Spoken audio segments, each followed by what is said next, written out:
পাক সন্ত্রাস বন্ধ করতে নয়াদিল্লি তুরুপে তাস। আফগানিস্তান তালিবান বিদেশমন্ত্রীর সঙ্গে বৈঠকে জয়শঙ্কর। বদলে গেছে পাশার দান, বদলে গেছে দৃশ্যপট।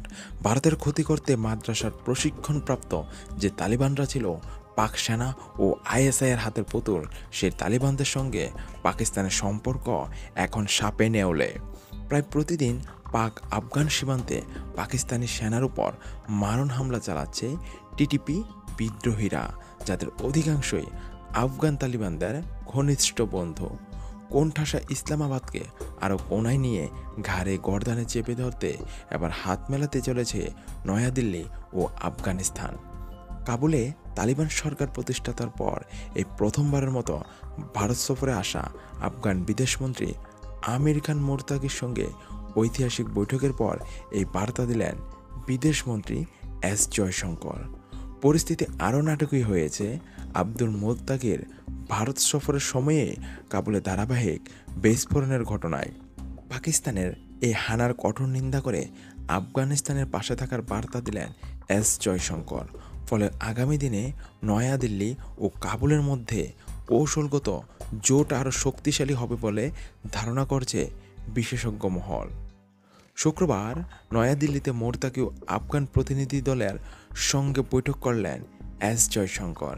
সেখানে নাম না করে পাকিস্তানকে বিদে তিনি বলেন, উন্নতি ও বিকাশের লক্ষ্যে আমরা দুটি দেশেই এগোতে চাই, কিন্তু ভারত ও আফগানিস্তান উভয়কেই সীমান্ত সন্ত্রাস মোকাবেলা করতে হবে বলে এই বার্তা দেন এস জয়শঙ্কর।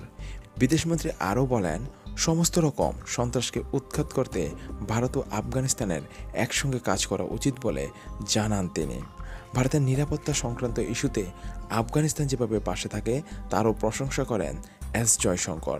তালিবান বিদেশমন্ত্রীর সঙ্গে বৈঠকের পর জয়শঙ্কর আরও জানান, খুব শীঘ্রই কাবুলে সম্পূর্ণ দূতাবাস পরিষেবা শুরু করবে ভারত। তাছাড়া আফগানিস্তানের স্বাস্থ্য খাতে নতুন 6টি প্রকল্প বন্ধুত্বের নিদর্শন হিসেবে শুরু করবে ভারত। দেওয়া হবে 20টি অ্যাম্বুলেন্স সহ অন্যান্য চিকিৎসা সরঞ্জাম। কাবুলে ক্যান্সার ওষুধও পাঠাবে ভারত। উল্লেখ্য, অপারেশন সিঁদুরের আগে থেকেই আফগানিস্তানকে কাছে টানার চেষ্টা করছে ভারত। দুবাই ও কাবুলে তালিবান নেতৃত্বদের সঙ্গে বৈঠক করেছেন বিদেশ সচিব বিক্রম মিশ্রি। এবার নয়াদিল্লির আহ্বানে গুরুত্বপূর্ণ ভারত সফরে আফগান বিদেশমন্ত্রী। শুধু মিসাইল আর বোমা নয়, শত্রুর শত্রু আমার মিত্র, এই চাণক্য নীতি নিয়ে আফগানিস্তানকে সঙ্গে নিয়ে পাকিস্তানকে আরও কোণঠাসা করতে তৎপর নয়াদিল্লি। আব্দুল মোরতাকির ভারত সফরের পর সে কাজ আরও গতিশীল হবে, এই আভাস ইতিমধ্যে স্পষ্ট। কারণ জয়শঙ্করের সঙ্গে বৈঠকের পর মোরতাকি সাফ ভাষায় বলেছেন, ভারত বিরোধী কোনো কাজের জন্য আফগানিস্তানের মাটিকে ব্যবহার করতে দেওয়া হবে না। অন্যদিকে পাকিস্তানকে উদ্দেশ্য করে কঠোর হুঁশিয়ারি দেন আব্দুল মোরতাকি।